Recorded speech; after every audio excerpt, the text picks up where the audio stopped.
변호사님 우선 지명 축하드리고요. 뭐 오늘 AI 관련해 가지고 많은 국민들이 관심이 있을 것 같으니까요. 후보자께서는 이재명 대통령께서 말씀하신 두 가지 AI 정책 중에서 첫 번째가 이제 GPU 확보라든지 이런 것들이 있을 것이고, 그리고 모두의 AI 이런 거 얘기 다 알고 계시죠? 네, 알고 있습니다. 자, 그런데 최근에 이제 과기부에서 뭐 지난 정권에서도 출시됐지만은 월드베스트 LLM 또는 이제 독자 인공지능 모델 만드는 것에 대해 가지고 이제 사업이 개시되려고 하는데 표현들이 좀 모호한 게 있습니다. 글로벌 AI 모델의 95% 정도 성능을 목표를 갖겠다라고 하는데요. AI 전문가로서 AI 모델의 성능을 평가하는 지표 중에 가장 먼저 떠오르는 게 어떤 게 있으십니까?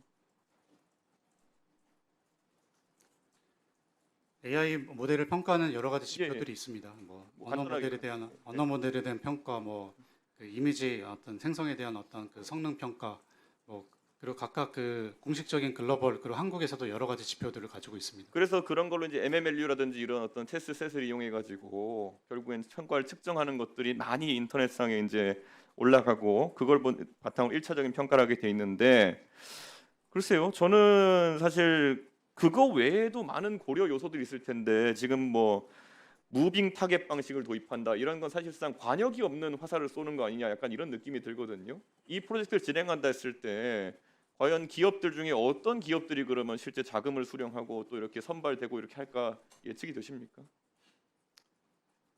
지금 현재 RFP가 나오고 컨소시엄 형태로 지금 지원을 하고 있기 때문에 제가 구체적인 업체 이름을 언급하기는 좀 너무 잘 아시는 것처럼 이 모델이라는 것이 어떤 컴퓨팅 파워를 이용해서 구동되느냐에 따라서도 완전히 다른 모델이 되는 것이고, 그것이 어떻게 산업에 응용될 것이냐, 방금 말씀하신 것처럼 뭐 이미지 비전 쪽으로 쓰일 것이냐 다 완전 다르지 않습니까? 그런데 여기서 대여섯 개 팀을 추려가지고 지원금을 주겠다, 이건 너무 자의적인 판단 잣대일 것이다라는 생각이 드는데, 이게 객관적으로 지원자들이 많다면 용납이 되겠습니까? 어떻게 보십니까? 좀 추가 답변 예, 예. 드리겠습니까? 네.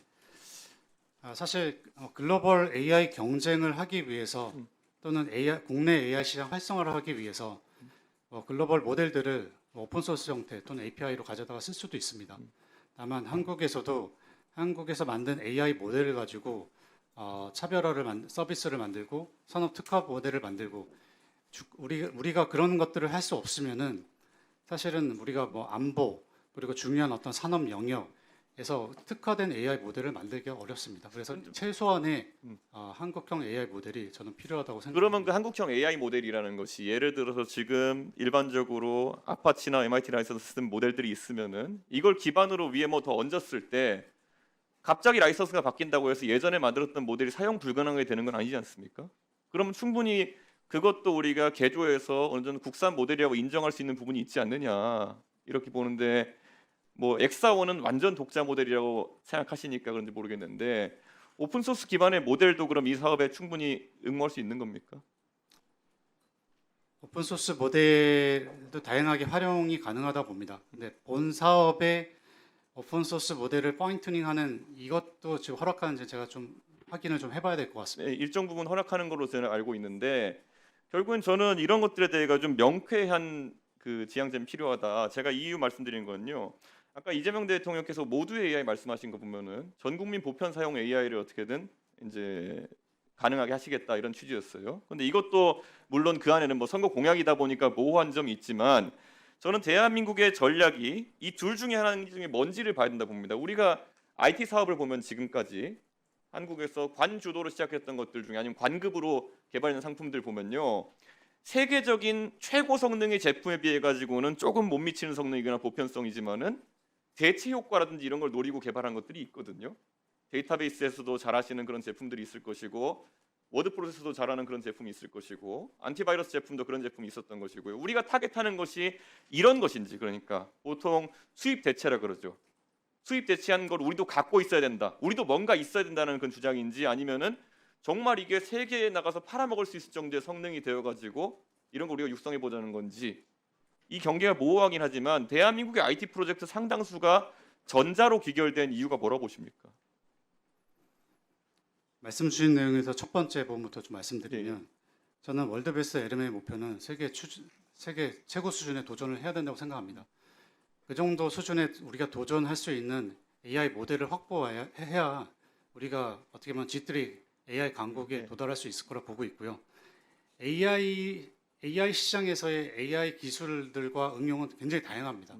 그 모든 것들을 포용하면서 또는 또 우리만의 무기를 가져가는 전략이라고 말씀드리고 싶습니다. 그리고 저는 뭐 후보자께서 결국 LG 연구원 계실 때 개발했던 X1 모델이라는 것은 아직까지 B2C 모델은 출시가 안 된 것이죠. B2C로 출시하지 않았습니다. 그런데 일반적으로 AI 모델의 성능이 아주 뛰어나다고 자기들이 과시하기 위해서 최대한 많은 베타 유저를 확보하고 거기서 B2C 모델을 돌리는 기업들이 많은데 LG에서는 그런 판단을 하지 않았던 이유가 있는지. 왜냐하면 우리가 봤을 때 B2B와 B2C는 뭐 당연히 나갔을 때 들어오는 피드백의 양도 다를 것이고 어떤 제약점이 있었던 것일까요? 뭐 제가 이전 기업에 대해서 말씀드리기는 좀 뭐 곤란하나 간단하게 예, 말씀드리면 그냥 뭐 예. 일단 내부의 그 사용 니즈가 굉장히 많았고요. 뭐 전자 분야, 화학 분야, 바이오 다양한 어떤 AI 기술을 산업 도메인에 적용하는데 활용하고 그 특화 모델을 만드는데 사실은 그 시간이 작게 걸리지 않습니다. 그런 모델을 만드는데 시간이 오래 걸렸고 또 B2C를 확장하는 어떤 선택보다는 오픈 소스 모델로 공개를 통해서 생태계 확보하는 전략을 선택했었습니다. 자, 그럼 여기서 지금 우리가 GPU를 막 기업에게 이제 지원하겠다 이런 얘기가 나오고 있잖아요. 그러면 실제로 현업에 계실 때 이 GPU를 그러면은 LG 같은 대기업에서는 어떻게 조달했으며 그것이 실제 개발에 제약이 되었던 적이 있습니까? GPU 컴퓨팅 인프라 부분은 사실은 저희 그 대기업이라고 해도 많이 부족합니다. 그래서 클라우드나 이런 것들을 많이 쓰셨죠, 그때. 클라우드 기반으로 GPU를 사용했습니다. 근데 그런 모델이 지금 얘기되는 것이 아니라 지금 나오는 거 AI 컴퓨팅 센터 얘기 보면은 에어벤타로 쓰는 방식 이런 것들 얘기 나오는 것인데 클라우드로 하면 안 되는 이유가 있어요. AI 컴퓨팅 센터를 구축하고 이후에 어떤 클라우드 확산 전략이든 일단 지금 현재는 그런 어떤 기본적인 GPU조차 우리가 한국 내에 많이 없다는 게 더 문제인 것 같고요. 그래서